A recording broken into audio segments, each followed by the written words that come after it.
So welcome everyone to the Q1 2021 Virtual Healthcare Tableau User Group, and a happy belated New Year to everyone. I'm not sure you can still say that on the 2nd of March, but we'll give it a try. Just thank you all to join us. So far we're up to nearly 250 participants, so hopefully we'll get up to near the 300 or 400 mark by the time the presenters start. So just before we hand over to our speakers today, just a bit of a brief intro in terms of the TUG, what the agenda is, a few community highlights, and an encouraging shout out to anyone that would like to volunteer to talk. We'll just share with you how to do so. And then we've also got some exciting news that we'll deliberately keep towards the end so that we keep you on the line, so that you don't abandon us and you get to see what that is.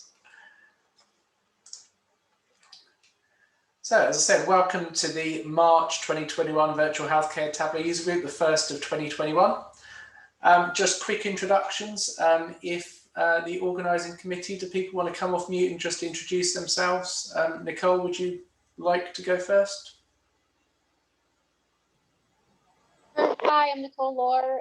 I've been Tableau Healthcare User Group co-leader for the last couple of years, and I hope you enjoy today's presentations. Cool, and I'm Simon Beaumont. I think I'm the token Brit from not in the US, so welcome from a sunny-ish UK today. Lindsay? Hi, I'm Lindsay Betzendahl. I'm here in Pennsylvania, chilly Pennsylvania, and I've been working on the TUG for a couple of years now with this great team, so thanks for joining us today. And last but not least, Mark, do you want to say hello from probably what I'd imagine is a cold Chicago? Is that fair enough? It's like 30, it's a warm up here. But hi, everybody. I'm Mark Conley, similar to Lindsay, have been co-leading with all four of us over the last couple of years. And I do have a shameless plug. Our organization, the University of Chicago Medicine, is hiring. So if you are interested, feel free to reach out on Twitter or LinkedIn. Happy to talk about any of those roles. But that's my shameless plug for the day. And it's great to see. Thank you for everyone that's starting to participate in the chat and saying hello. Yes, Sean, we already know that Kansas City is sunny most of the year, so thanks for rubbing that in. But yeah, please do participate in the chat if you can throughout. And when we get to the sessions, please try and use the Q&A so that we can keep a track of that, and we will pass your questions over to the presenters. So just walking through today's TUG, we've got a great agenda planned for you. So we've got Sedale up first, who will be talking about developing a framework for stakeholder engagement, followed by Justin Smith for Neuroscience of designing practical and impactful visualizations. Then the House TUG organising committee will take over for that exciting news announcement, and that will be shared by Lindsay. And then finally, we end on a high with Eve Thomas and Autumn Battani, talking about the Diversity in Data Community Initiative, which we're so proud to have them join, and thank you for starting that in 2021. So before we jump into the talks, we just wanted to share some community highlights from across the Tableau community. So a shout out to a selection of the best healthcare related Tableau public visitor days that have happened since our last meetup. We apologise if we missed any, but these were the ones that sprung to mind when we did a first sweep for the visits from Q1. And I think, Lindsay, it's fair to say a few of these relate as well to Project Health Viz. So a shout out to everyone that participated in the initiative over recent months. So these are all visits that are available on Tableau Public under the Visit of the Day gallery.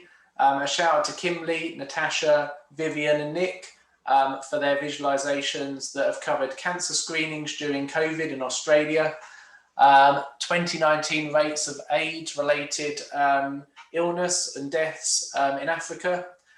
We've also had inpatient hospital admissions in the UK for mental health disorders for children and young adults. And then Vivian looked at contraception and contraception rates across females. So please do go on to Tableau Public, be inspired by those visualizations, check them out. And no doubt many of them will also be available for you to download as well, so you can reverse engineer how they've been developed. So moving on, Nicole. I can Mark. steal this one. This is a really cool shout out, specifically Simon and Lindsay. But in February 21, they did just announce our newest Tableau Zen Masters, and Simon and Lindsay are repeating this year. Zen Masters are kind of the leaders in our Tableau communities that really do give back to the community, and they go above and beyond to help people, to empower people. And we're really grateful that we've got 2 Zen Masters in our co-leader group, and do want to call this out. The link is there if you want to see others. You may already know who these others are just because of how ingrained they are within our broader Tableau community. So please join us in celebrating and congratulating our 2 Zen Masters and all of the Zen Masters this year. Back to you, Simon. Thanks, Mark. Thank you so much. And yeah, please do check out the link, and you can read everyone's profile in terms of who the 43 Tableau 2021 Zen Masters are, and also check out, and a shout out to the 5 prior Zen Masters that joined the Hall of Fame this year as well. You can check out their profile on that link. So moving on, we also wanted to give recognition that the amazing Tableau community team in the last quarter have launched a new place, the Tableau Community Hub, which is a single place where all things community can now be found. So that's blog posts, that's people profiles, that's links to Zen Masters, ambassadors, links to the forums, sharing knowledge, sharing examples. It's a great place. It's growing by the day. So I'd encourage you all to check it out. And it's a relatively easy link to remember. So tableau.com/community. Check it out. It's a great resource for people that are wanting to get started, wanting to connect with people, and wanting to understand the benefit and the wealth of experiences across our community. And last one before we hand over to Sedale, just a shout out that if anyone would like to speak at a future TUG, we really do encourage and welcome new speakers. All you have to do is reach out to Nicole, Lindsay, Mark, and myself, and we will do our best to accommodate and support you. The good news is, even though there can be up to 400 or 500 people on the virtual health TUG, you only get to see about 5 faces on screen. So you get to speak to a really large audience without ever having to think about all the people that are in front of you. But joking aside, we really do encourage it. We can't do this health TUG without speakers. So please do take a step forward. If you've got an interesting story to share, it can be a community initiative, it can be a use case at work, it can be a technical concept or technique, just reach out and would welcome any type of speaker who'd be willing to step forward. And I'm going to make sure I don't click forward one too many times to share the exciting news. So I'm going to stop there and hand over the screen. Sedale, would you like to take control? Yeah, sure thing. Oops. All right. If I could just get a quick thumbs up. Yeah, we can see your screen, sir. Thank you so much. Wonderful. Thank you very much. So yeah, thanks everybody for joining and hanging out for a little bit. I'm Sedale, and this talk is what I'm calling Developing a Framework for Stakeholder Engagement. And while there is a Tableau piece to it, a lot of this talk is going to be really focused on the pieces before and after this project. It's a use case that I used in my previous 2 jobs, actually. And so we'll walk through that process and how the viz plays a role, but how these other elements and data play a big role. I want to ground us first in this quote from a Malaysian CEO that says, the best way to minimize disagreement is to make sure that all stakeholders are in the room. And that's most of the way there. But the one thing I'll add for this talk is that the best way to minimize disagreement is to make sure that all stakeholders are involved in the process at the right moment. What I mean by that is that all of your stakeholders, no matter how big or small your organization is, all play a role in different moments. They all play a moment for different reasons. And so we'll talk a lot today about how to identify when stakeholders make the most sense and how to engage them at the right time. So quick agenda for this talk. I'll talk about who I am so you have context. for who I am and how I get to this point. I'll talk a bit about the challenge that was brought to us originally and the ask that came of it. After talking a little bit about the solution we derived, I'll talk more about the preparation, how we got the data in a good place to develop the viz. Then we'll spend a little bit of time in Tableau talking about the viz itself. And then I'll end with some key considerations and some things to think about if you decide to develop a project like this as well. So quick bit about me. I am a director of digital insights at a company called Purple Strategies. And for the most part, my job is focused on digital media. So online, traditional news, social media, digital media.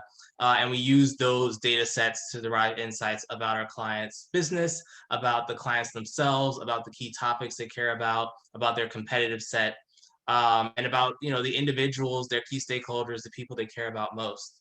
I joined the DC Tableau user group in 2019 and really spent the bulk of quarantine getting really deep in the Tableau community. It's become kind of my quarantine hobby. I got my first certification back in June. That's the Tableau Desktop Specialist.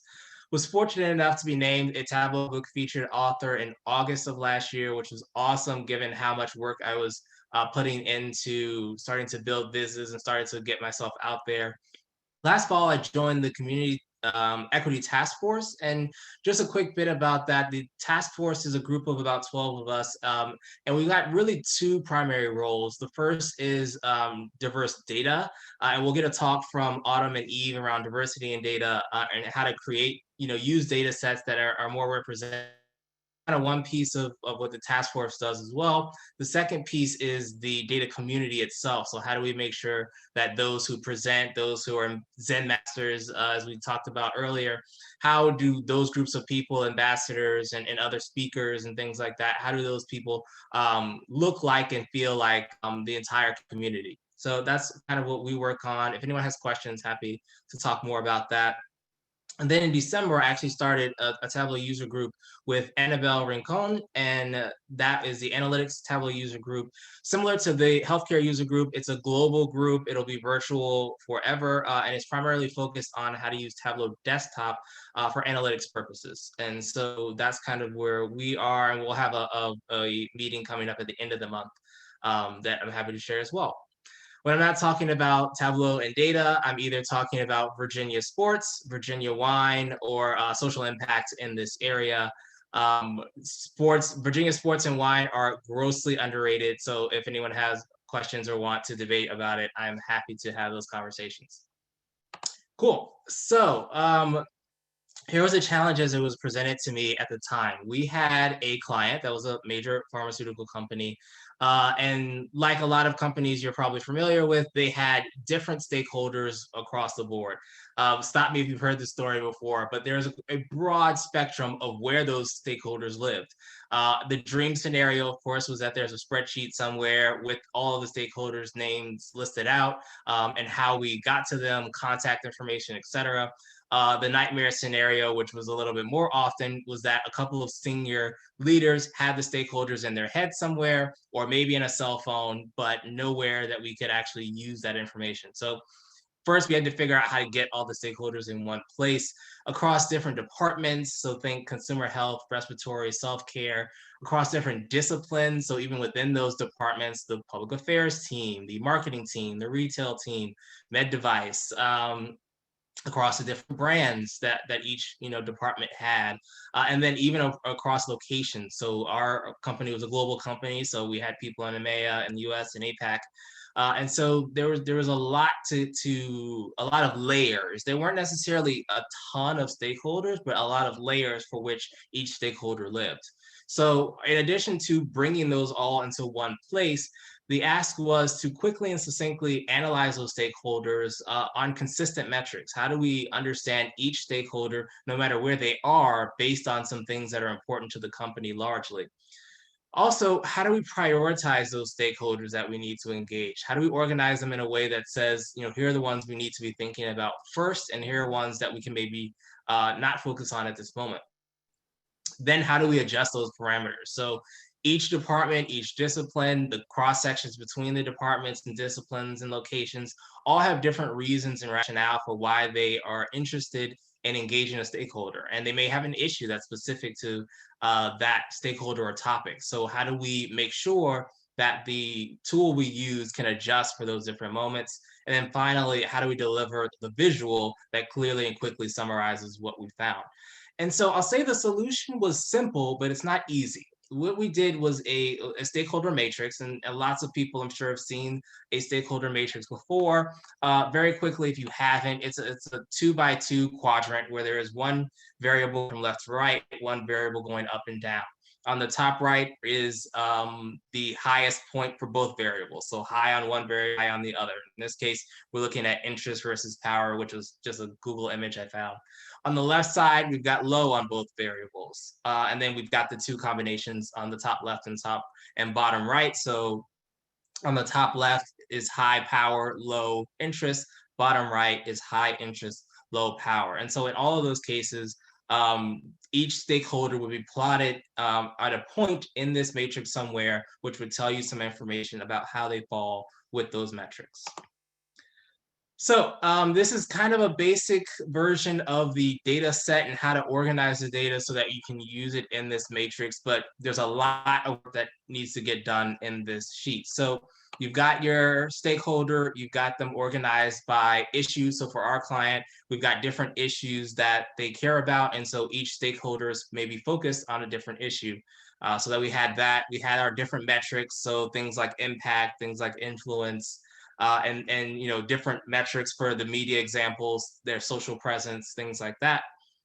We also categorize them by alignment with the client. So one thing that we layered on top of those quadrants is the degree to which the stakeholder aligned with our client. Were they, you know, positively aligned, negatively aligned? Were they more neutral to our organization, even if they were passionate about the topic? And then lastly, obviously, it needs to be stored online so it can be updated in real time, and it can kind of be the place that the client and us could go to update or make adjustments. Okay, I think that's a good setup. Hopefully that makes a lot of sense for everyone. Let's head over to Tableau and see how this shakes out. All right, here is what the viz looks like at the end, but I want to start by showing the data set, and then I'll show how this viz got built, and then at the end show how it gets used. I'll get to them, and if you know they. Oh. Hi, can you please put yourself on mute? Sorry about that. Go ahead. Cool. No worries. Just want to make sure you all can hear me as well. So the data set here, we have the stakeholders' names. Obviously, this is fake data used just to show this example, but we've got stakeholder names here. We've got the issues the stakeholder cares about.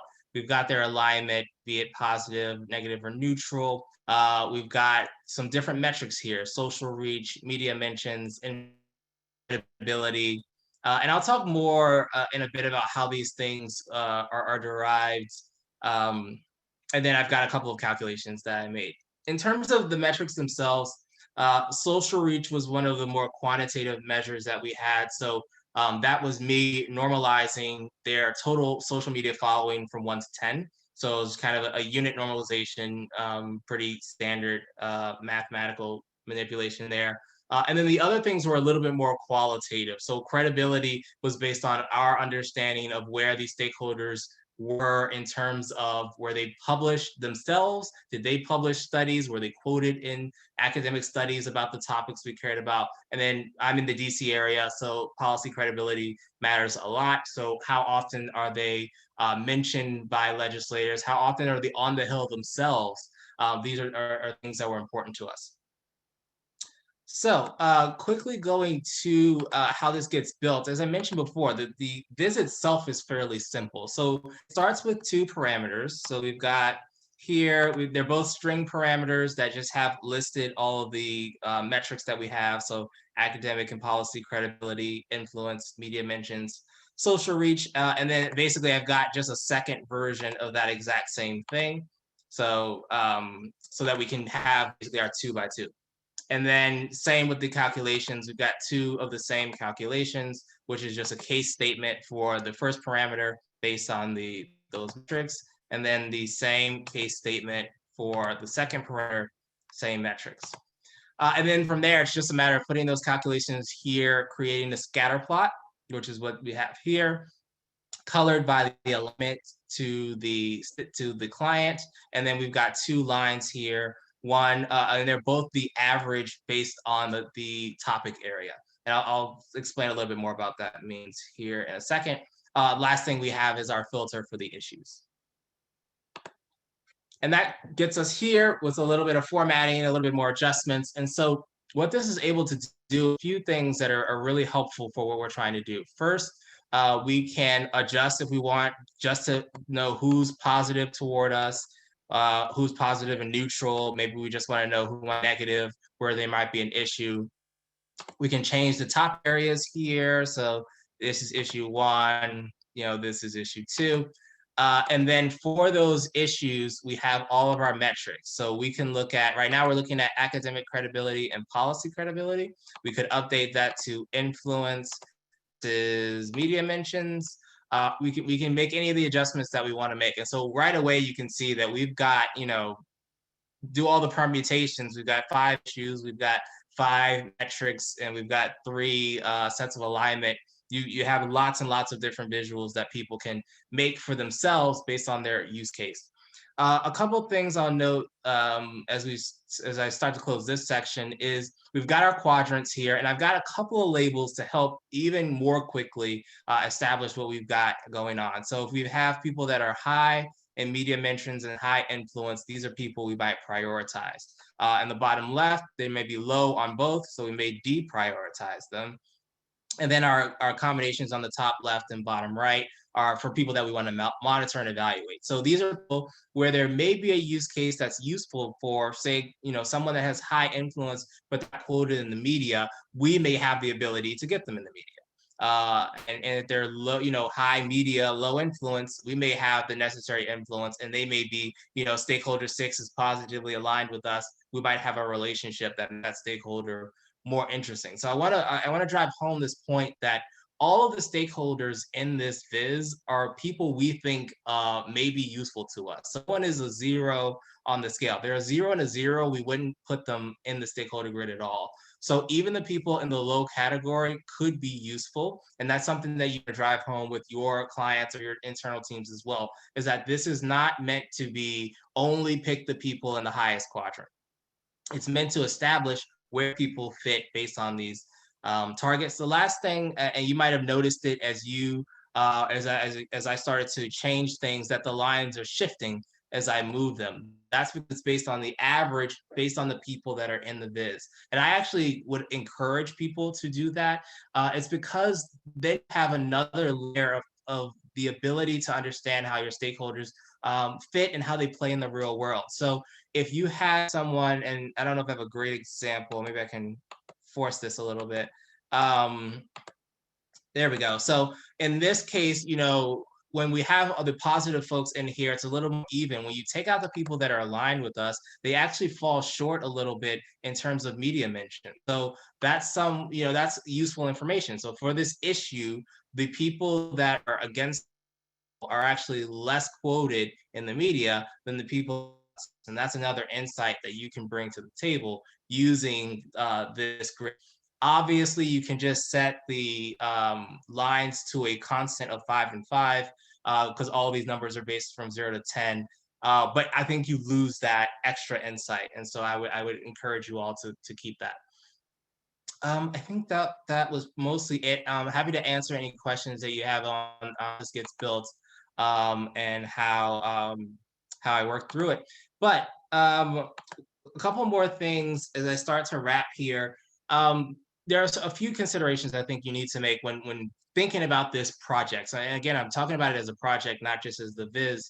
The data collection is going to take the longest amount of time. That's because you want to make sure that, one, the data is in the best place for the viz, but 2, that the data is in the best place for your client, for the people to understand how your stakeholders exist, where they exist, and how to engage with them. The second piece of that data collection and prep process is alignment. You want to make sure you are aligned with the client. The client should understand what the metrics are, and they should believe that the metrics that you've established are the correct ones for every use case that they have. So if we've got a client that has an issue with legislation being brought on by an activist organization, for example, they need to understand the policy credibility and the influence that that organization might have. It might be something that's a little more technical and where academic credibility plays a role. But either way, your client should understand that we've got these metrics for this reason. And I think another way to do that is to involve your client in the analysis itself and take them on the journey. So when we started this project, we gave them some options. It wasn't just the matrix, it was a variety of viz options that they could think about to look at their stakeholders across a variety of issues and across a variety of locations. We had maps involved as well. When we learned that maps weren't quite as important, and because the stakeholders themselves may be cross-national, we settled on the matrix idea. But we also had a metric that was literally called client POV, and we gave them the ability to establish numerical scores to their stakeholders based on the things that they cared about most. And so that was another way that you could measure the stakeholders, was through the client's POV. It allows them to get a stake in the analysis itself, and it also allows them to understand how these things work, even with the metrics that they were involved in. The last and most important thing I'll say, if you take nothing away from this, is that the viz is not the last step. It's not the first step either, but it's definitely not the last step. It's a tool and a stakeholder engagement framework. And so to drive that point home a little bit, I got this from a mentor of mine who did get this from the military. So if you are involved with the military or affiliated, I am simplifying this, and I understand that, but I only had a little while to talk to you all. So these two pieces are both incredibly important when we're talking about stakeholder engagement. The first is signal intelligence, and that's that which can be determined by triggers and computation. So that's the viz, that's the scores that we put together. That's the, I won't call it objective, but that's the somewhat objective way of organizing the stakeholders. And that gets you to a point, but it does not tell you what stakeholders you should prioritize. And that is the thing that people get in trouble with, particularly consultants, is that they give you the viz and they say, okay, these people in the top right are the people we should engage with. That is not true. All of the viz says is that these people are high on the two things that we care about. And from there, you need to have that conversation with the client to understand, are these the right people for this issue? For example, they may have a better relationship with someone that's lower on credibility, and they may be able to lend credibility to that organization through a third-party activation. Someone that may be low on both may be directly involved in the issue that you're working on at the time. That makes them a lot more important now. And so you've got to bring in the human intelligence. And human intelligence is kind of the thing that requires interaction and discussion from the client, from the stakeholder, from you. And those two things have to come together. So once they come together, you've got the signal intelligence, you've got the human intelligence, you've got a real understanding of who these stakeholders are, how they are involved in the situation, and then ultimately who are the best people to engage with. So those are kind of the best ways to do it. So that's really all I have today. I'm available on LinkedIn, I'm available on Twitter. I'm most active on Twitter, and I also got my Tableau public there. In case there is that question, this viz is on my Tableau public. I just put it out this morning, so you can look at it. You can download the workbook. If you're interested in using it, you can download the data set as well. Thank you all. Thank you, Sedale. That was a very interesting presentation from a consultant point of view, something I've never done during my career. So there are a couple of questions. So someone asked, so you go through a formal structure, including completing paper documents before you start building a dashboard. Are there any resources for this, and where would be the best place to find forms? So like that form that you built in the beginning, did you build that from scratch, or did you find some place to start from? Yeah, so the challenge with trying to find a template is that it really depends on the organization. It depends on and it depends on the use cases. So we did build it from scratch. I mean, we just used an Excel sheet, and that gave us the flexibility that we needed. Now, I will say we tried a lot of things. We debated purchasing a CRM that could be used for this. If you have the resources or you already have a CRM, that may be another great place to start.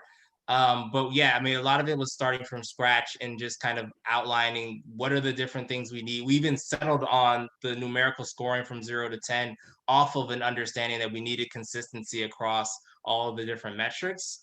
So it was definitely some starting from scratch. I would say if you do download the data set in Tableau Public, that's a great place to start and you can build off of that.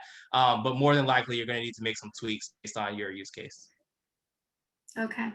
The next question is, how is your client maintaining the database in View, the viz, on a regular basis? Yeah, So are they... it's a great question. Go ahead. Go ahead. Oh, yeah, it's a great question, and part of it is really driven by us. I think you'll find in most database management situations that it's difficult to get people to do it on an ongoing basis. So we actually hold workshops with the different teams, whereby one, we will review the database itself, we'll review some of the viz use cases, and we'll understand how it's being used, what trouble they're running into, and so we're really kind of driving that process more than anything. Because it's online, they have access to the data, have access to update the viz, because there's no one on that team that has the skill set in Tableau. But they are totally capable of updating the database, and we're just bringing it to them on a regular cadence so that they can make those updates. And I think this one might be answered if the person downloads the workbook from your Tableau project profile. They just wanted to know, what were the quadrant labels in the lower two quadrants? They couldn't see them on the slide. Yeah, sorry, I tried to get it small enough that you could actually see what I'm talking about and you could read it all. The lower two were deprioritized, which is low on both variables, and then on the bottom right was the same as the top left, which was monitor and evaluate. But yes, it's also on the viz on Tableau Public as well. All right, I'm not seeing any other questions. I actually have a personal question. As I mentioned, I haven't done consulting in my career, but as a director with users in our organization, we often struggle with trying to get people to tell us what they want. Does this form help with that? And like getting out the information from the client? Yeah, I will say for sure, if you have not lived in the consultant world, you may not spend as much time iterating and reiterating as I do. That's par for the course here. You're going to show them something and they're going to have to react to it. That's going to be the best way to do it. If you ask them what they want without giving them somewhere to go, it's pretty difficult. So we presented, this was a matrix I had done for a previous client before. So I showed them that first, and that's when they started saying, well, we need this difference. We need this thing that you don't have yet. And it just was iterated over time. This might be I don't know, V9 or 10 of the matrix. All right. All right, who is up next? I believe it's Justin. If you're ready to go, feel free to steal the screen. I am. All right. Can you guys hear me okay? Yep, perfect. And can Wonderful. See your deck, so you're good to go. All right, fantastic. Well, let me start off by saying thank you very much for having me here. This is a very exciting group to be a part of in terms of this is stuff that, I think about often and we get to do very often as well. And so I'll do a quick introduction kind of as we go through the slide deck here. My name is Justin Smith. I'm the Senior Director for Advanced Analytics at St. Luke's Health System. And my PhD, which is near and dear to my heart, is in neuroscience. And then I made the career switch to data science, which is always probably a whole separate talk. But it was one of those transitions that was very smooth in terms of the questions I was started to ask, started to lead into the world of data and data visualizations and data science specifically. We are located in Boise, Idaho. St. Luke's Health System is. There's a few St. Luke's around the country. We are I like to describe us as one of the smaller of the big players, right? So we're not one of these massive health systems. We do have 8 medical centers. We roughly serve about 1 million patients, and we cover the southwest portion of Idaho. Idaho Idaho, as you recall from our geography, is split more or less by the Rocky Mountains. And so we have vast swaths of our state that really nobody lives in terms of it's the side of a mountain that's too steep to build on. But with that, this is sort of the overview slide of us as a health system. And I think that's probably as much of the mention of that I'm going to give. Know that we have a large enough population to do very interesting things, yet we're not crossing, we cross a few state lines, but we're not covering like half the country or anything. This is a slide that I like to show in terms of the what my team decided that we should put in and include for this. So we're living the advanced and extreme, and the idea of kind of working with our stakeholders was very powerful for me. Sedale, thank you very much for that in terms of what we do daily to try and make sure we're communicating clearly and answering the questions that we think people are asking us and how they articulate it. With that being said, this is just sort of a rolling list. These are my publications, so highlights of my publications in neuroscience. The thing to note among these, I'll just highlight quickly, is that these focus on decision making, and decision making for humans is something that I've been extremely interested in even since I did my master's work, which was in medical decision making specifically. And so this is, again, kind of as a theme throughout my career, has been how do humans make the best decisions possible, and how do we set them up for success doing that with visualizations? So that's kind of what I'll talk about today. So for our talk overview, right? So we're going to talk about the brain, very high level. If there's any neuroscientists also on the call, please don't pull your hair out. We're going to touch on things very, very lightly and at a very high level. Then we're going to talk about humans, right? This is the part where when we're in person, I get to say if there's anybody who's not human who's in the audience, please go ahead and stand up. I'd love to meet the aliens. It's not as funny over Zoom, that's okay. So talk about humans, kind of the idea of, meet us where we are and what are we asking us to do. And then also the last portion here is the design part, right? Which is, I think, impactful for what we're talking about today. And how do we work with our limitations as biological species, but also how do we infuse in storytelling to help augment decision-making? And with that being said, this is a good example of kind of what I like to call don't camouflage your results, don't camouflage your visualization. This is the artist Louis Bolin, who's, you may recognize this. He does a famous job. You can kind of see, if you can see my mouse here, an outline of himself painted to match inside this, grocery store shelving of soft drinks. I think he had a different message when he created this art, but I like to use this in terms of, oftentimes I'll see a visualization and look at it and try and figure out what it is I'm supposed to be gleaming from it. And so this is sort of an over extreme example of that. The other part is let visualizations tell a story, right? I think that's something where oftentimes, as data analysts, data scientists, as individuals who work with data, work with clients, we get a little caught up and don't want to let it let the story come through. And so this is a good example. I like to use this picture specifically in terms of, when I ask somebody, what do you see here, right? More or less everybody can describe to me, I see a skier going down a mountain, right? And then also you can see that if you are a skier or somebody who enjoys outdoor sports, Eve I know does, you can start to see this skier is going to have a hopefully good day, but they're having to start with a very bad day. And you'll notice the outline of the snow sheet here is the beginning of an avalanche, which is terrifying, to be honest. So for me, as you can probably tell from my background, I like to be outside in the mountains and doing activities. This to me is terrifying and creates a very strong story, which engages my limbic system, which we'll talk about here in a little bit. The other thing to note is we've been doing this as human beings for thousands and thousands of years. So this is a rock paintings, old rock paintings from the Cave of Beasts in the Libyan desert. This is over 7,000 years old.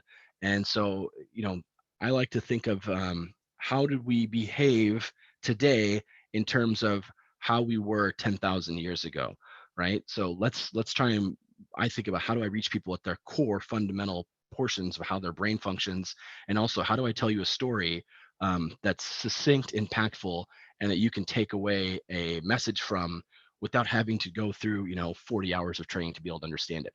But the big thing with this slide is the idea of we've been doing this as a species for a long, long time, telling stories, telling visualizations, painting, creating works of art to go ahead and communicate information. And fast forward to today's technology, this is what we've seen in PowerPoint sometimes. I use this as a what not to do slide. This is from a consulting company available on the internet, but the idea is this is for the Afghan stability during the Afghan war.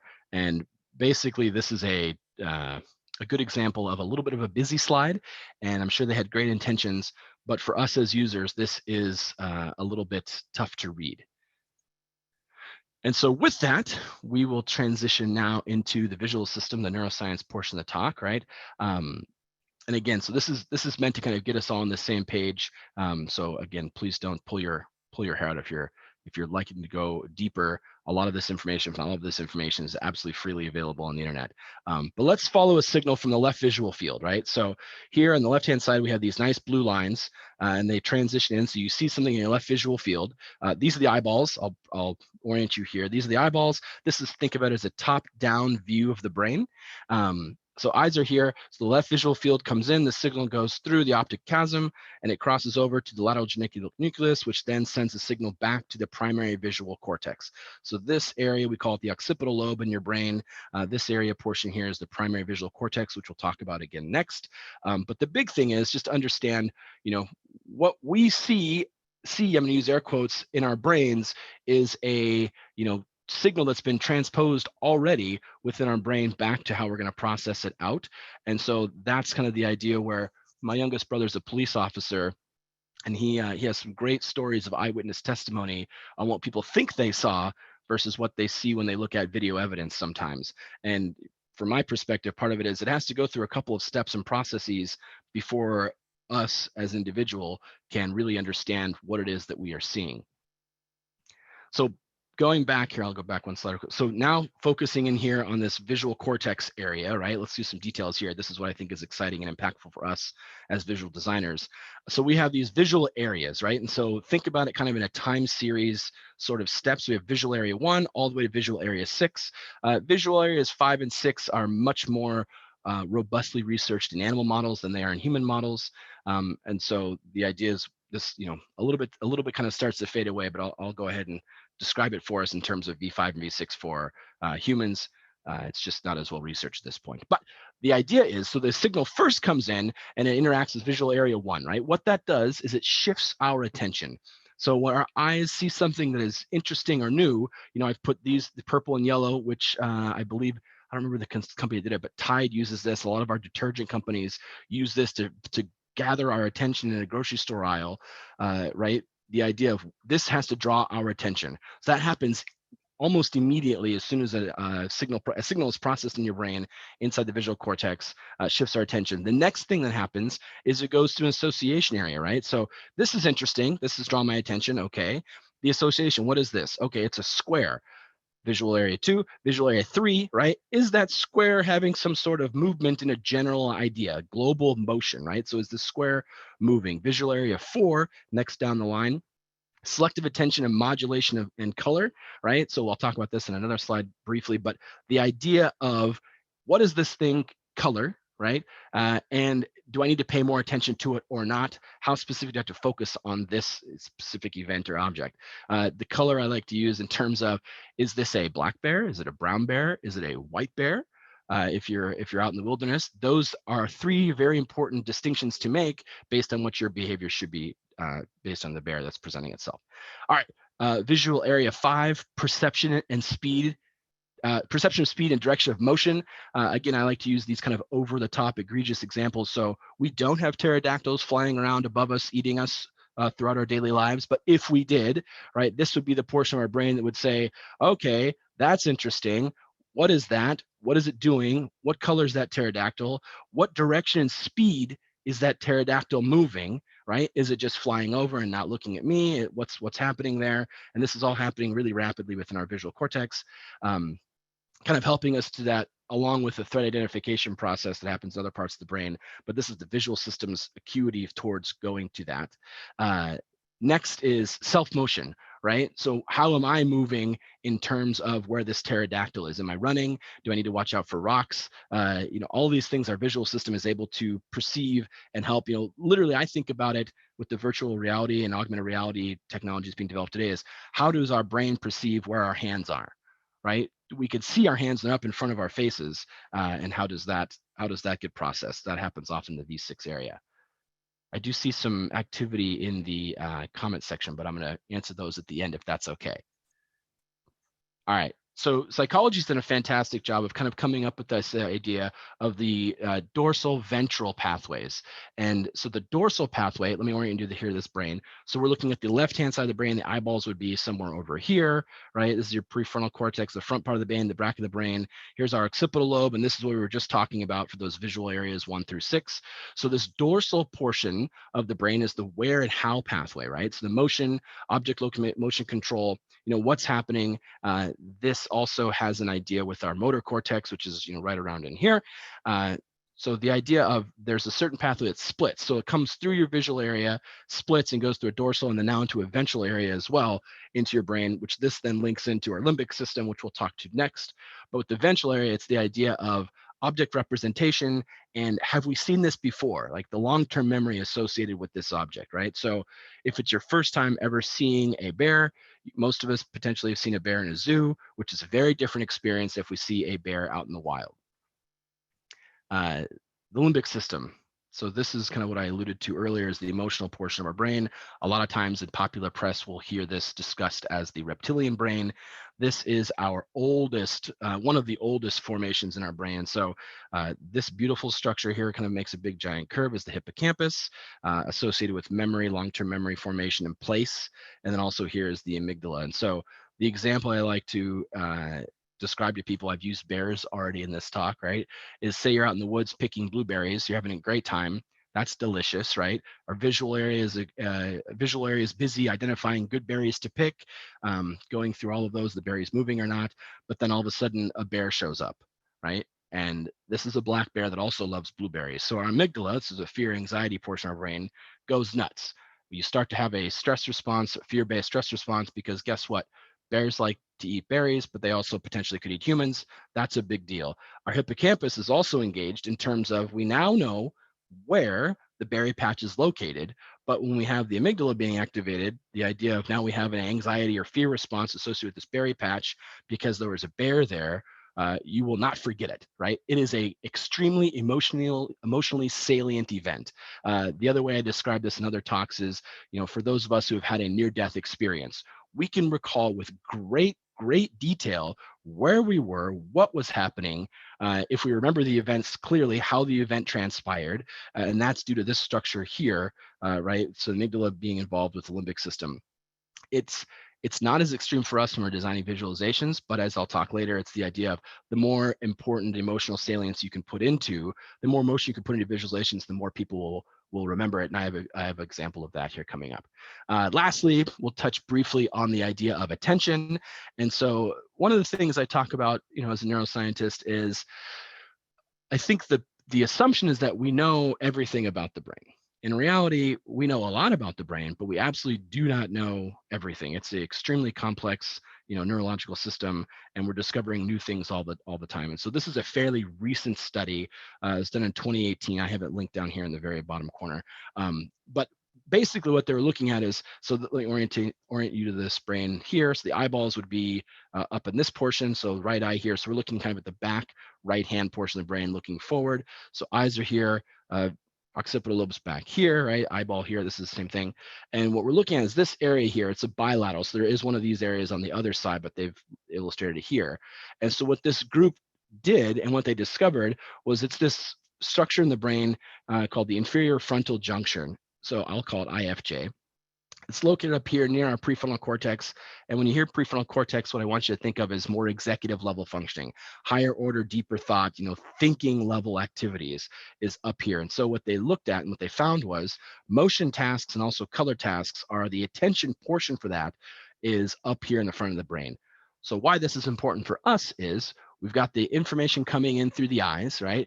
It goes back to our occipital lobe and our visual system. And then from there, the pathway goes up and over or kind of down and below, but recognize, and this is the big kind of take home moment here, our whole brain is involved in this process. So when we see things, When we experience reality around us through our 5 senses, our whole brain is involved. It's not like it just happens in this tiny area back here and then that's it, right? So that's where I want to kind of highlight for us the idea of conceptually, the more you can engage the overall portion of the brain, the more impactful your visualizations will be. So a little bit of a shift here, but let's think about what are we good at? What are we good at as human beings? We're really good at identifying motion, right? Think about when you're watching a soccer or football match, if you're in Europe or elsewhere around the world, the ball is moving, right? And so if you're there in the stands, it's pretty easy to pick up where the ball is on the field because it's usually moving. If everybody stopped and froze and the person who had control of the ball stopped and froze, and then you kind of had to look at it, you have to say, where would the ball be? I'm not sure exactly where to look. Whereas we are really good at identifying motion. We're also good at identifying color.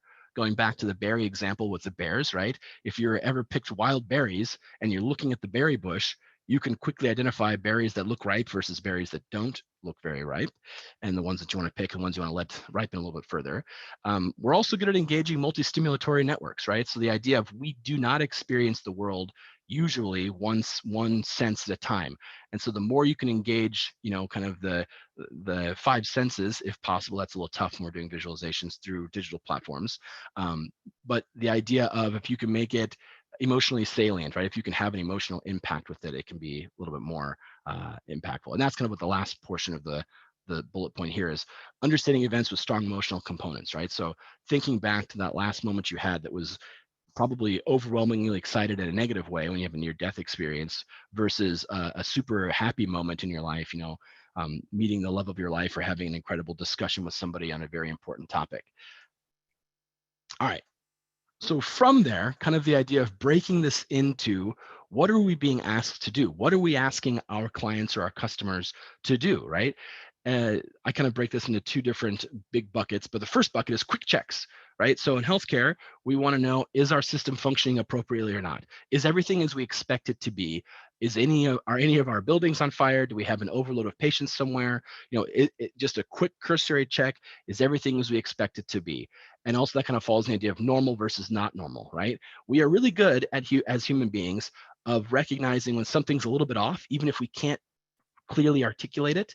I'll use my brother as an example here as well, where when he's running traffic, when he's a traffic police officer, he could tell more or less right away something's a little bit weird with that car, right? They responded to him in a way that he can't articulate it, but something's up. And we call it a spidey sense, right? And so it's the idea of something is normal versus not normal, and that's something where we are very good as humans of kind of, people call those instinctual reactions, or something is different with this, even though I can't articulate it, right? A good example, going back to the berries, would be if you're looking at the berries, you're going to pick them, but something doesn't seem very right, and all of a sudden you go to pick a berries and you pick about half of your bucket full, and then you realize, oh my gosh, there's a fungus growing in this berry, I shouldn't eat these. Even though you couldn't see it right away, your brain was saying, something's up with these, let's take another look, this is not quite normal.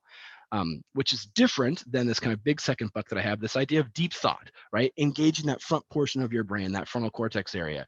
That's when we're asking human beings to make decision-making ideas, to make a decision, to have some idea of this takes more thought than just a quick check. Also with that comes increased risk, right? So as we've all experienced during the pandemic, even something as simple and mundane as going to the grocery store to procure food has a now increased risk associated with it. And you have to kind of think through, at least the beginning, hopefully now it's most of our behaviors, but how do I do this safely to protect me, my family, and my community that I live in? How do I go about that? And how do I make those decisions, engaging kind of that deep thought portion? So as we design visuals, I think it's important to decide, is this a deep thought level visualization where I want to have somebody has a lot of cognitive ability put into this, or is just a quick check? Like I can look at it and say, yep, everything's normal. Let's go to the next one. All right. So this is an exciting slide from my perspective, for me personally, in the sense that I went ahead and wrote out these eight ideas of how to design to the brain. And then I kind of did a lot more Googling on what do the other experts say to do. And so a lot of this is aligned. So if this is a little bit redundant, I apologize. We can go through this fairly quickly. But again, as Sedale mentioned, you got to figure out who are your stakeholders, who's your audience, right? Who are you designing this for?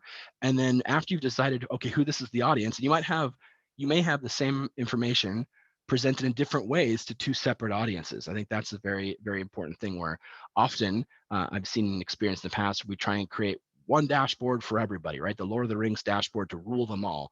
When in reality, you have 4 or 5 or more different audiences trying to glean their information out of a dashboard, and it's not built for them. That could be kind of an issue. So identifying who the audience is up front is very important. What are we asking them to do, right? So what is it you're asking your audience to do? Quick check or deep thought.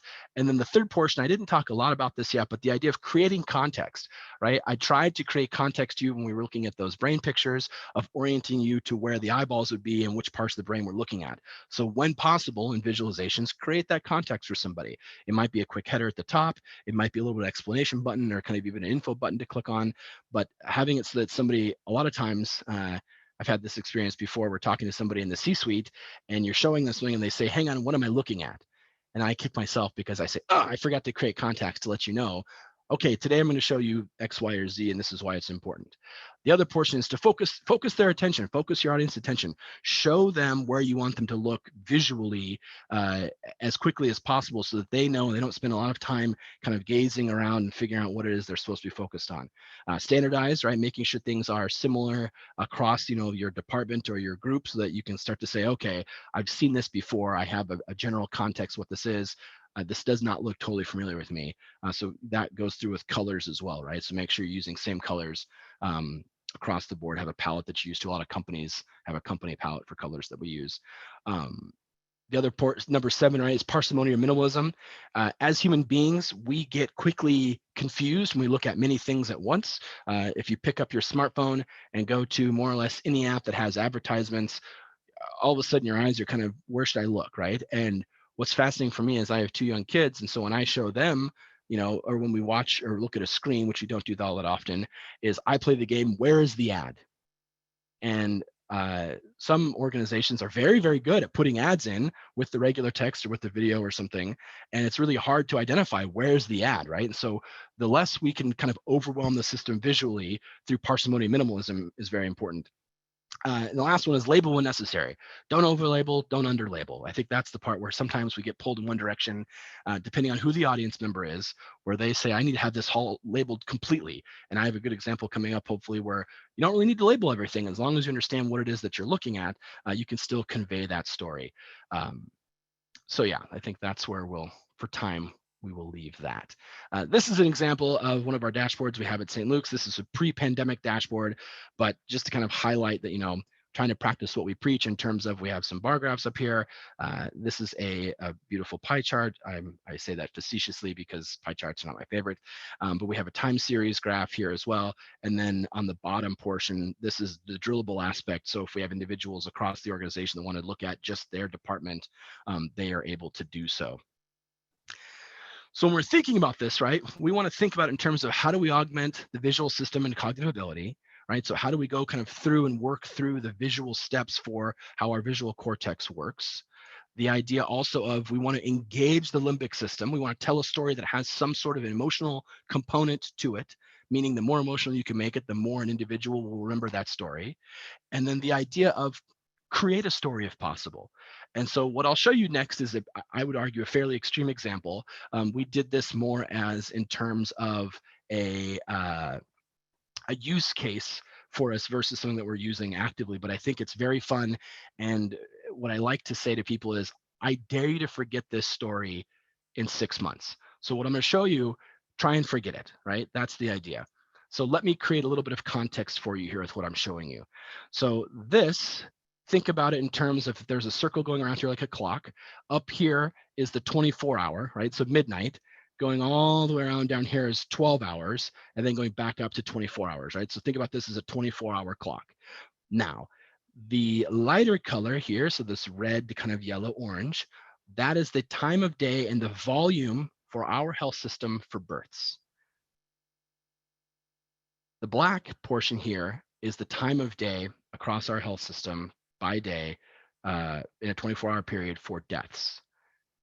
So right away, when you see this, you say, oh my gosh, what's happening at this time, at this time, at this time for births, for when, babies are born.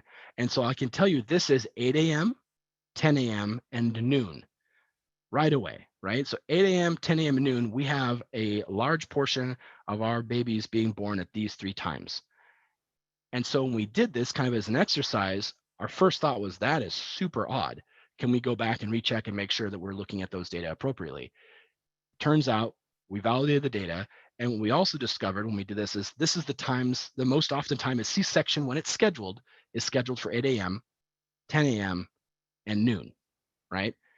So this is the majority of when, we have these really spikes of, babies being born across the whole health system, looking at all the days combined into one. We have 8 a.m., 10 a.m., noon. Now, looking at this black portion, right, this is the idea of deaths. So when does a death occur inside our health system, inside our hospitals?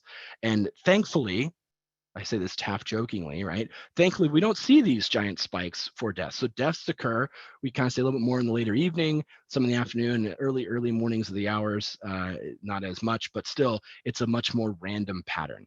Now that is by day. Now we look at this by week. I'll let you guess which days are the weekend days, but let me start here. So we have Monday, Tuesday, Wednesday, Thursday, Friday. So again, in a circle around this, we have the 7 days. And what you'll notice is we have 8 a.m., 10 a.m., noon, 8 a.m., 10 a.m., noon. And you can see the pattern, right? But now visually, as humans, we start to say, what's not normal about this? We want this pattern to continue. We want to see a spike here and a spike here for births. What do we see? We see there's a lack of these giant spikes happening on Saturday and Sunday. Yet again, with deaths, thankfully, we see that there's no decrease, right? So it's not like everybody dies on a Tuesday. That would be very odd and highly concerning. But the idea is when we show these visualizations that have a strong emotional impact, right? Life and death. And when you show them in a way where I can contextually orient you to this, to show the idea that, what is happening, this is a story that hopefully as we go through life, trying to forget what times we're having a majority of our babies and individuals dying is a pretty impactful story. And you could tell it often with a more artistic kind of level of visualization. Not always appropriate. This is an extreme example for this talk, but I think hopefully you get the idea. And again, the decision-making portion, right? So try and make a decision here from this PowerPoint, extremely tough, whereas we're trying to make it so as simplistic as possible. Cognitive resource is a finite resource, right? So you only have so much brain sugar and brain power to use in a day, and we want to make sure we're optimizing that so we're not overloading somebody and having them trying to figure out what should I do next based on this. It should be click your department, click what you're interested in. How's this looking? Normal, great. What decisions do you have to make from there, and try and make it as streamlined as possible. So what to remember in 1 year, right? The brain is one system. I hopefully highlighted that fairly well, kind of going through and looking at, with your eyes, go back to your visual cortex, but it engages the rest of your brain to try and make sure that you're able to create visualizations that, are highly engaging. What is it that we're asking humans to do, right? Quick check, is things normal or not? Or is it something that causes a little bit more deeper thought? And then also that last portion is standardizing all the visuals to tell the story, right? Ideally, best case scenario, I say this again with a little bit tongue in cheek, is you can hand a person a visual and they can look at it and figure out what the story is that you're trying to tell them based on what they can just see or interact with that's on the screen or on the piece of paper or however you're showing it to them. And with that, I would be happy to take any questions. I've got my email here, social media handle, and then also my LinkedIn. Happy to connect anybody in LinkedIn. This is something that hopefully you could tell I didn't talk too fast, but I am very excited and passionate about this. And side story, to make this a little bit more personal, emotional for me, that these are my kids, and this is at our Boise bike park that they recently built for us. And this is at probably 6:45 in the summer, in the summertime this last summer during the pandemic, where we got up super early to be able to go to the bike park before other people were there and we had to leave. But it was really fun. And so I think that's something where, let your visuals tell a story and engage with the audience and identify your stakeholders. When you do that, it's really fun. I think that's the end part of it. So thank you very much. Oh, thank you, Justin. There's a lot of chat, great presentation, great topic, a lot of chat about a bear. I try and put those in so that it's salient, mostly because almost everybody's seen a bear or at least understands what bears are, right? They're dangerous, beautiful creatures. Yeah. We do have one question from Zohar. How do you balance in your work the need for some people to see everything? They just want everything to be in the view, versus simplifying the dashboard? Yeah, no, it's a great question. And so how I usually navigate those conversations is kind of going and determining, again, through the idea of bouncing things off of them, but figuring out what it is that's the most important thing for you to see, right? What are the things that you need to have that are key to the decisions you need to make? And then also, I fully transparency, I have used that PowerPoint that has the squiggly lines all over it and let them know, like, we could build this for you. But if I build this for you, or we show this to you, how useful is it versus if you just told me these are your top 3 things that you use to make your decisions, and I give those to you in a very clear way, but then also we give you a link that you can then go to the next level down for granularity, right? And what you find is a lot of times, for me at least, people say they want everything, but in reality, they want a really finite amount of information. But when you show them kind of those 2 extreme examples of saying, look, I can build this for you, and this is kind of what you're describing that you need. But just know, if you want to get to this detailed level with all the squiggles on it, you certainly can. But as a human being, our brains aren't built to process that kind of information. And so you'll be lost in this massive amount of, kind of a giant maze of trying to figure out where things go. And so it's usually a conversation, or you just sort of say, you capitulate and say, yeah, here you go. And then you kind of follow up, hopefully, if you have a good working relationship, and say, how useful is this? Now let me show you a different version that has what you're describing you need to make your decisions. And maybe they want 1 dashboard, but in reality, they might need 2 or 3. And then that goes into that second bucket of, this is a deeper thought level activity that you're asking this person to do. And they have to synthesize information across different platforms, which, again, we're good at doing it, but we usually don't give ourselves the time or space to do that. And so that's hopefully where, that's a different type of discussion, but that's how I usually approach those conversations. Hopefully that was helpful.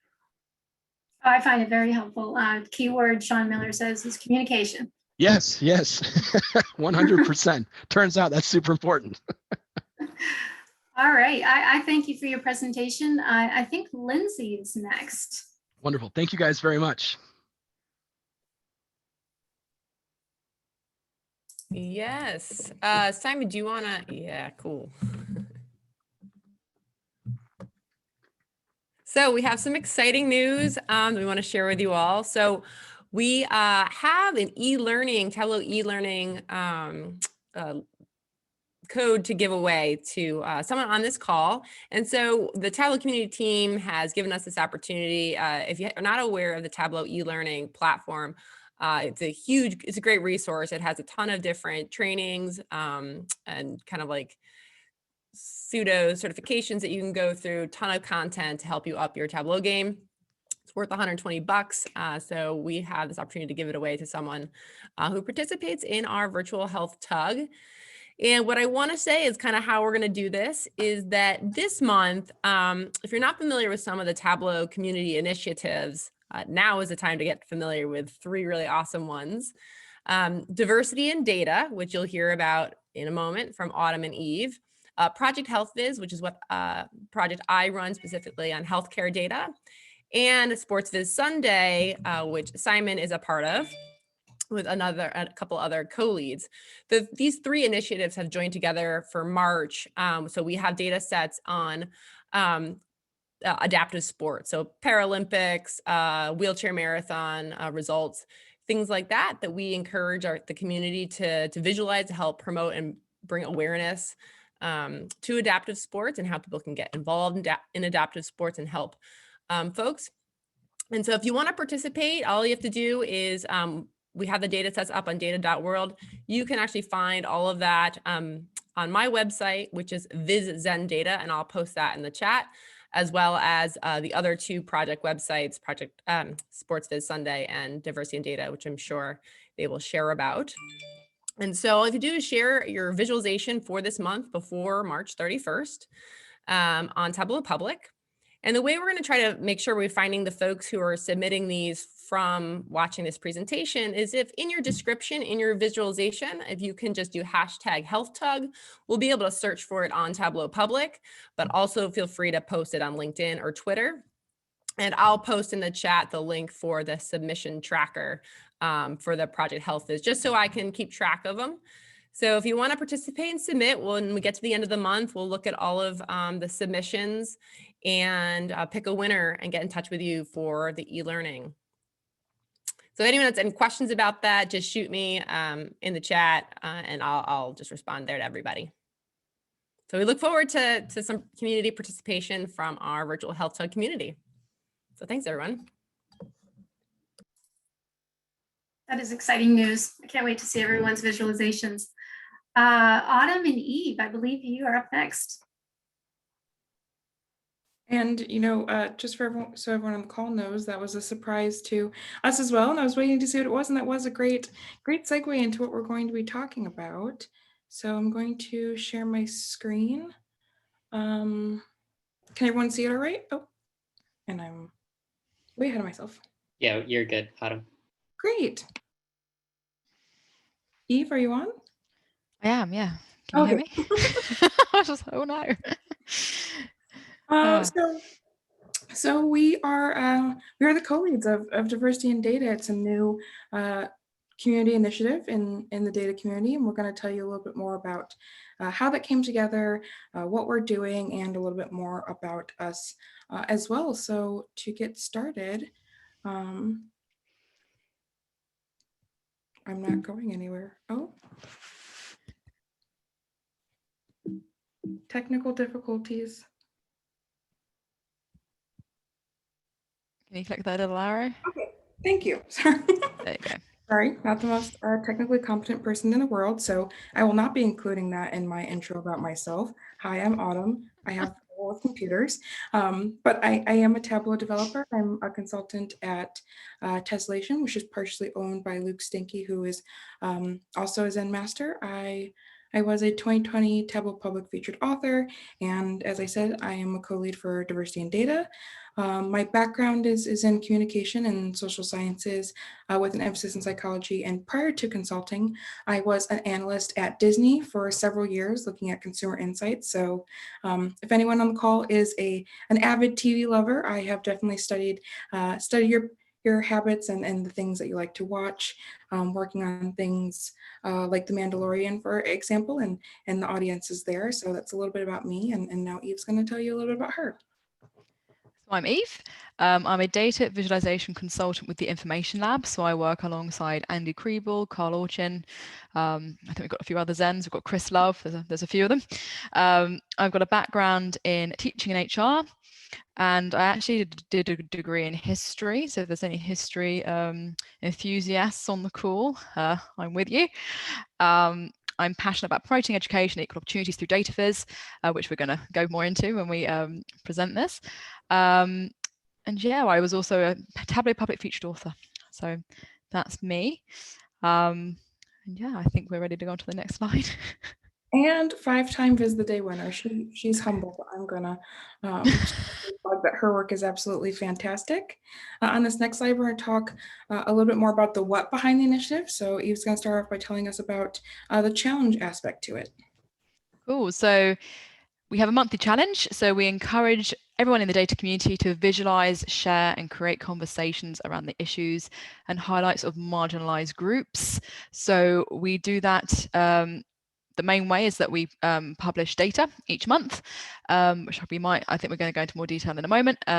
But we just want you to help us visualize that data, and also if you've got your own data, to share that too. And then the other part of the what is sort of what's happening as a result of that. So, and what's included. We do want to also, in this initiative, broaden people's perspective about what diversity means and what groups are included in that. I think a lot of great work has been done in the community already, especially with things like women in data. And then, Sedale spoke earlier about the task force that he is on, but we also want to talk about some other groups that are often left out of that conversation. So in the next year, see things from us about sexuality and disability and mental health.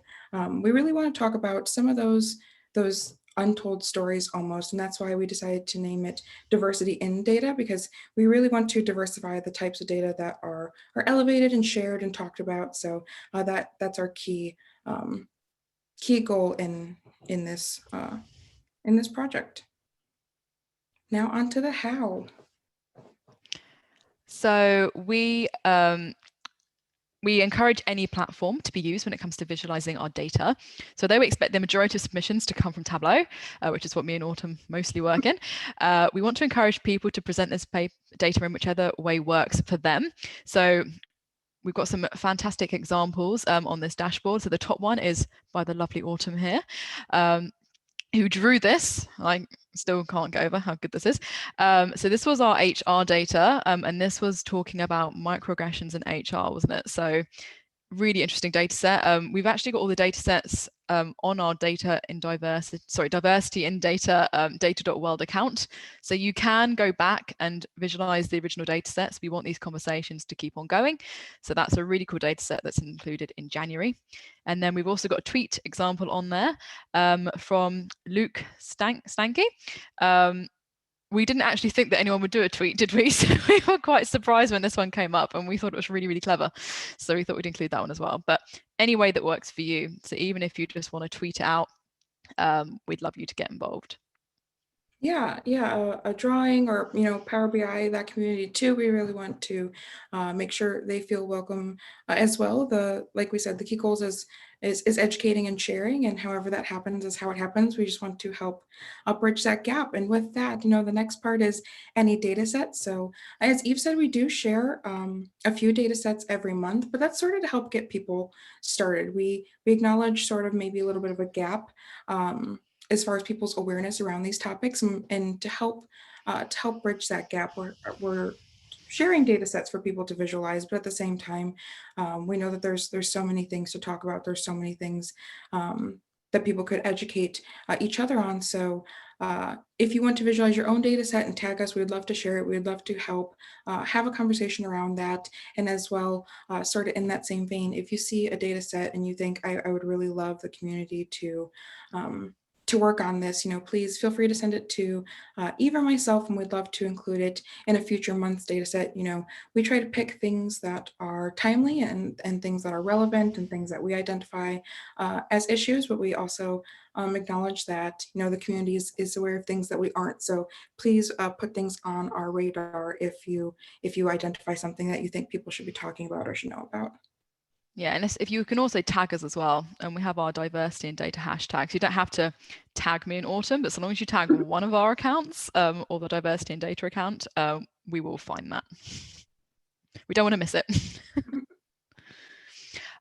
So about the initiative and why. So our main goal is, or one of our main goals is to educate. So while many people know that inequality is an issue that many groups face in many different countries, the specifics aren't always as well elevated in that. So we want to help people understand exactly where and how people are affected by these issues that we're highlighting. And with that, if you look at some of our past data sets, we are identifying the things that are happening really, like I said, currently, things that are relevant, things that are happening in people's everyday lives. So the drawing that I did on HR was about microaggressions in the workplace. And that's a very real thing that a lot of people are facing really regularly. And another data set that we shared this past month in February was about unemployment and the effects of that, especially from COVID on different groups. And again, that's something that's having, real tangible and regular effects on people. So another thing we want, or that we hope that's going to come out of this initiative is change. We hope that people recognize things in their community that are going on, recognize things in their life that they could possibly have an impact on. I think maybe on a larger scale and further down the line, we're definitely going to shift a little bit towards more call to action, especially in regards to maybe legislation in certain countries or certain states, but also even if we can just inform someone in a way that makes them more mindful about the way that they're interacting with people in their lives at their workplace or things like that, that is more than a win for us. That's definitely something that we really hope to come out of this initiative. So this is some of the past submissions that we've had. So each month we do a roundup, and we do like little mini awards just to sum up our favorite, not our favorite, but some of the vizzes that just stood out for us that month. So we do a weekly thread, right? So we do highlight sort of like vizzes that have come up during the week that we think that people should take note of. But then once a month, we do these awards. So we've got most creative, most effective design, best use of color, best storytelling, best original viz, and viz of the month. And in the bubbles here, you can see a couple of examples of those. I believe all of those examples were actually for February. So February it was Black History Month in the US, I should say. We might do another one for October for the UK. But we had a few different data sets on that. So we had unemployment, and we also had Black achievements as well. So really interesting data sets for you guys to look at if you want to backtrack. I should point out the January ones, we actually had 3 data sets for that, and they're all quite small data sets.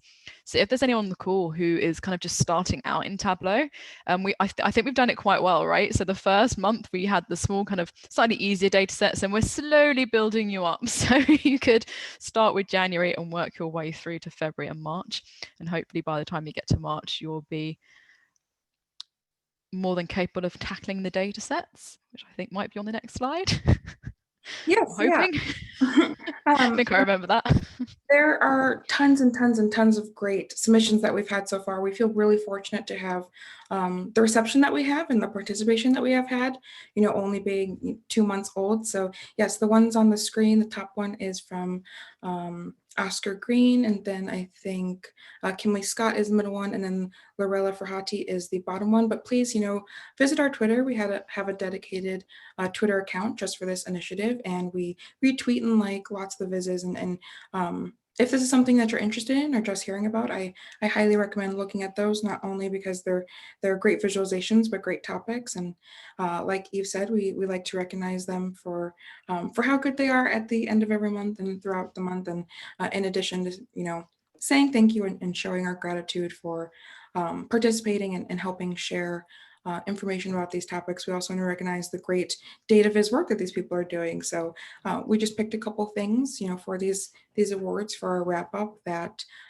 we think help make a good visualization, and we want to recognize their work in that way too.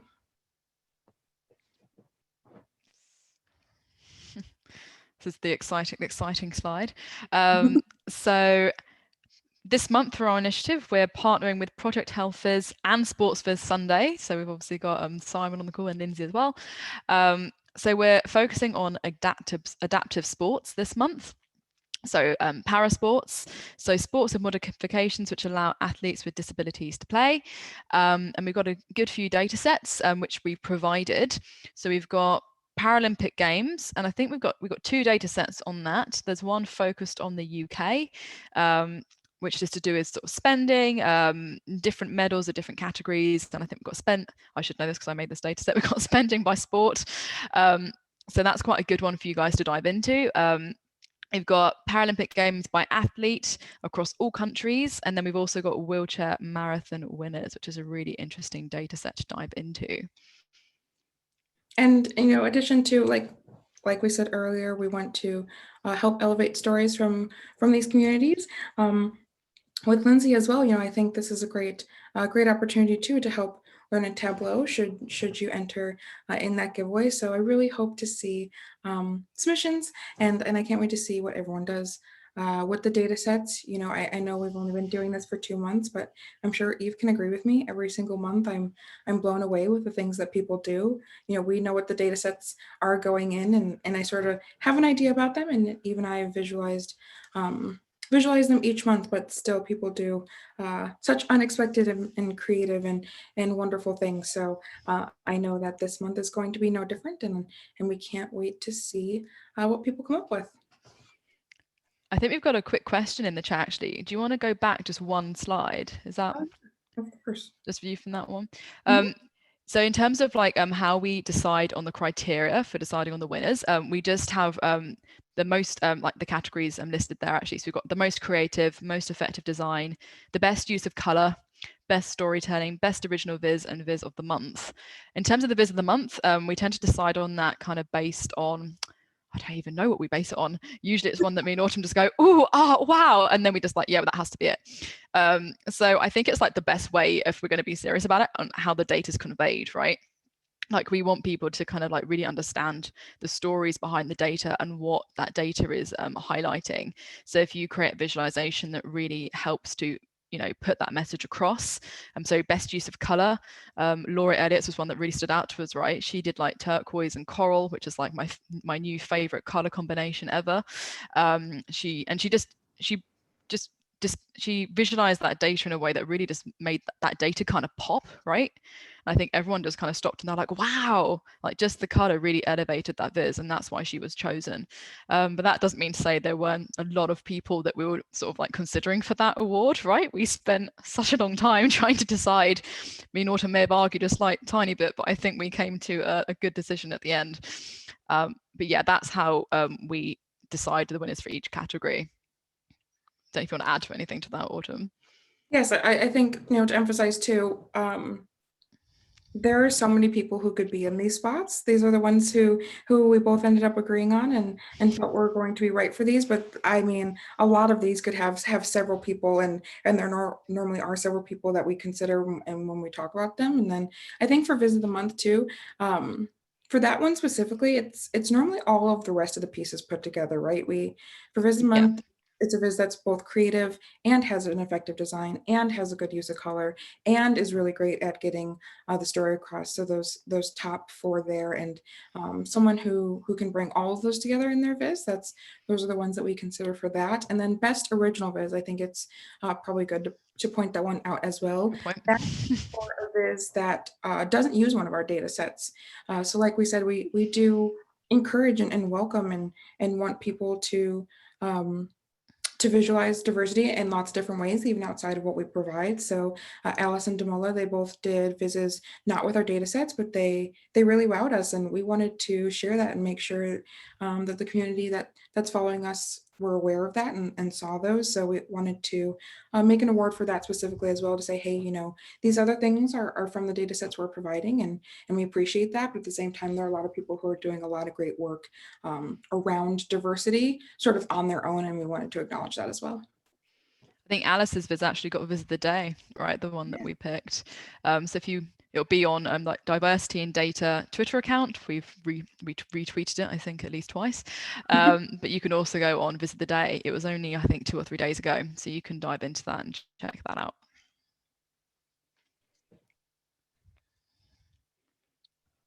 That actually leads me to a question. If someone doesn't have a Twitter account, how do they participate? Ooh, that's a really, really good question. Never thought about that. No. I mean, even I are so active in the Twitter community, I think we sort of forgot, but a lot of people we have forgotten. A lot of people do share and tag us on LinkedIn as well. So if they're present there and they want to, that's a great way too. I think probably now that you mention it, we could definitely be better about sharing the data there. But that's a great way as well, you know, hashtagging diversity in data and whatever platform that you use. Now that we've talked about it, we're going to be more mindful about checking the other ones. But yes, it's good to, I think, keep in mind that being, you know, platform agnostic should go by way of the design tool as well as how you're submitting. So yes, Eve, we'll put on that. I love that. I love that. This is the most millennial moment ever. Yes, thank you. That's pretty much, yep. That is the Twitter hashtag. I've just put it in the chat. Yes, out of interest, Lindsay, how do you map yours? So I know you've got your tracker, but is that kind of how you do your, is that how you'd map them sort of outside of Twitter, I guess? Yeah, I have, the tracker goes to a Google form into a Google Sheet, and I have a tracker that's on Tableau Public that pulls in that Google Sheet. So I don't ever have to really touch the form. Folks just, you know, submit their link, and that way I can keep track. It's definitely easier than folks posting on Twitter. So otherwise I have to like search folks down and other platforms, but it helps kind of organize. And I do get people who participate who are not sharing it on Twitter. So then I can see them. Right now, we're sort of hand tracking them. And the reason that we did that is because we wanted to have a very like low barrier to entry since we just got started. So we're just like, hey, just if you could visualize something, and then we're tracking it on the back end. But definitely now that it's growing, maybe a more official track, one that require people to have a Twitter would be helpful. So this has been wonderful. Yeah, we do need to think about getting some kind of tracking form. I'm hoping that this month we're going to have a lot of entries, seeing as we're partnering with a couple of other initiatives. So we might contact you there, Lindsay, and I was going to find out say how you built your tracker. when I partnered with Sarah Bartlett for our Iron Quest, she has a tracker too, and we were able to at least compare and see, like, did we miss any people? And we only missed like 2 or 3 that only did it in one, but then we got everybody. So we'll certainly share for anyone who participates based on this call. I'll make sure you know who does. Brilliant. But just to reiterate, a really great initiative. You guys have been blowing it out of the water with just so many people finding both the data that you're using and just the concept, the topic, bringing awareness to all kinds of different diversified topics. And I mean, the visualizations were amazing the last 2 months. I was really impressed with kind of the passion and dedication people put into these. So can't wait to see more. Yes, this month is going to be exciting. I just know it. It's probably going to go by quickly, but it's going to be a really exciting month. Hopefully not as quickly as last month. Before, as you guys mentioned, the data sets, and obviously all 3 of us have had a look at them. So for folks who are interested, you can check those out. I did drop at least where the data set is on my website. I know you guys shared yours as well. It's all the same data. Very interesting data that I personally obviously have not visualized, and so I'm really itching to get my hands on it and play with it and see what kind of insights and cool stories that I can come up with. So I'm sure you all feel the same way. So thank you very much, folks, for sharing that with the Health Tug. Thank you for having us. It's a great sweatshirt you're wearing. Thank you. I designed it, for if anyone doesn't know. Oh. Yes, Nice. Where do you sell these? Luke made them for our work. It says tessellation down. I know this is very random. Okay. But we asked people at work what their favorite chart types were, and then made this out of them. And then there's a little, I don't know if you could tell, there's a hex map here, and the states that are colored in are states where we have employees right now, which I think is that's really cool. That's quite cool. It's. I mean, I built it, so I guess I'm wearing a Data All-Star t-shirt. I feel like we've all dressed for the occasion. Just putting it out there. Yeah. Oh my goodness. Sorry. I said pie chart. I said the donut chart. This one's me, because I think it's very underrated. It's underloved, and I just felt like it needed some appreciation in its life. So, I understand that it's not for everybody. Sorry. Go ahead. No, I didn't know if we had anything else that we needed to wanted to say or share before we wrapped up. Oh, I think just thank you to all the presenters. It's been a great couple of hours here. A lot of cool, different and new presentations. If there's anything that you wish you could hear again, we will have the link of this recording posted later. And I'm sure we'll share it on Twitter, the user group page, if not LinkedIn as well. But otherwise, really just appreciate everyone making the time, both presenters and all the attendees. And I don't know if anyone else from the co-leads has any last words, but. Just as a reminder to everyone on the call, those still on, again, reach out if you guys have any topics you want to just even bounce some ideas off us. We're always happy to just have a phone call to talk to you about something you might want to present. We really like to have, different organizations, diverse people, diverse, jobs and skills or what have you. So yeah, let us know. Yeah, and if there are any topics that you want us to find speakers to present, let us know that too. That's a good point. Yeah. What folks are interested in, definitely. Awesome. Well, thank you, everyone. All right. Great seeing you all. All right. Have a great day. Bye, everybody.